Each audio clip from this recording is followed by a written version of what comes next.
I'm Patty Ann Brown, and you are in the strategy room. A dozen Republicans have already jumped into the 2016 race for the White House, but get set to add a few more, including New Jersey Governor Chris Christie. New Jersey's top Republican is believed to be in the final stages of planning before he announces his presidential bid. So here with reaction, Democratic strategist Douglas Smith and Republican strategist Robert O'Brien. Thank you both for joining us. So Robert, we'll start with you. How do you think Christie will fare in such a crowded GOP field already? Well, and in full disclosure, I'm a foreign policy advisor for Governor Scott Walker, who's testing the waters. He's not yet formally announced. Look, I think America loves a comeback story. Governor Christie was riding very high early in the primaries when my former boss, Mitt Romney, was running and Governor Christie was thinking about getting into the race. Since that time, back in 2012, since that time, he had his bromance with President Obama during the Hurricane Sandy situation. He's had Bridgegate. He's seen a lot of his donors go to Jeb Bush. But he's still a very charismatic guy. He's got a record that he wants to run on as governor of New Jersey. And you know, he's going to get out there and he'll draw some attention, and he's got a big personality. And it'll be interesting to see how he fares in the race, but it's a crowded race, and there are already some pretty well-established front runners, so it'll be interesting to see how he does. All right, Douglas, let's talk about Bridgegate for a moment. His top aides, of course, were accused of ordering lanes closed on the George Washington Bridge entering New Jersey to deliberately cause traffic in Fort Lee, whose mayor did not endorse Christie's re-election bid. Christie says he didn't know about this plan in advance, but at least one person involved says he did. So how damaging might that still be?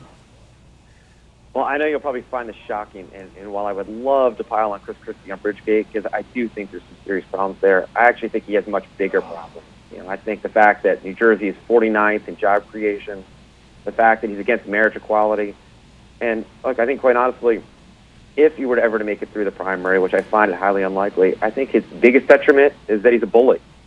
And I don't think anybody likes a bully, and that's going to be his biggest challenge as he goes across. I think they will continue to circle back on Bridgegate because he has yet to answer it. But I do think the biggest challenge he's going to have is that people see him as loud, brash, and a bully. All right, and I don't think that's what America needs right now. It needs a charismatic leader. Okay, Robert, let's take a look at a recent Real Clear Politics poll. It shows Christie in 8th place out of the top 10 contenders with 4.5% of the vote. Your guy, Scott Walker, there in 2nd with 11.7%. And meanwhile, another recent poll shows Christie having just 30% approval rating in his own state, New Jersey. What does all that say to you? Look, the governor has had some tough times, and yet he's got a solid record as governor of New Jersey. I'm certainly not going to pile on him. Scott Walker's not going to pile on him. You know, he did serve a term as head of the RGA and helped elect a bunch of Republican governors, including in blue states, in this past cycle. He's very popular on the stump. I've seen him out in town hall meetings in person. Voters react well to him. He's got a lot of charisma. And again, Americans tend to love an underdog. They love giving people a second chance, and maybe Chris Christie will have it. But without agreeing with all of Doug's characterizations of the governor, I do think he's going to have a tough time in the primaries. Douglas, one of his donors is Ken Langone, the CEO of Home Depot. He has some other heavy hitters on his team as well. One of them quoted as saying he's never going to want for money if he chooses to run. How important is money? Is that going to help Christie a lot? I think it helps. I mean, without money, you go nowhere fast. But I mean, on the Democratic side, take a look at Bernie Sanders. I mean, Bernie Sanders has basically no money, and at the moment, you know, he's getting a lot of press and a lot of attention. Will he go anywhere in the long end? You know, I think we all know he won't. I think the fact that Chris Christie will at least be able to afford to go to Iowa, spend time there, spend time in New Hampshire, spend time in South Carolina for early primary state voters to get to know him, I think it will be beneficial. But the reality is it's an escalating arms race, particularly on the Republican side.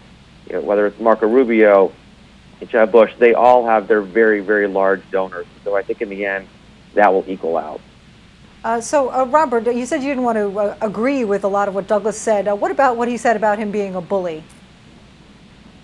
Well, look, I disagree with that. I think he's got a big personality. I think he's got a New Jersey personality. I think that's one of the things that people probably find refreshing about him. But what I'd like to comment on is I think the Bernie Sanders boomlet is huge, and Doug may be missing the boat on that. I mean, Secretary Clinton may have a huge new challenger in socialist Bernie Sanders up in Vermont. So I'd put on the long underwear and get up to New Hampshire. Sanders could be the thing. We will have to see. All right, we're going to have to leave it there. Douglas and Robert, thank you both for joining us. Hey, thank you. And you can check out foxnews.com for more on the 2016 presidential race. I'm Patty Ann Brown. Thanks for watching.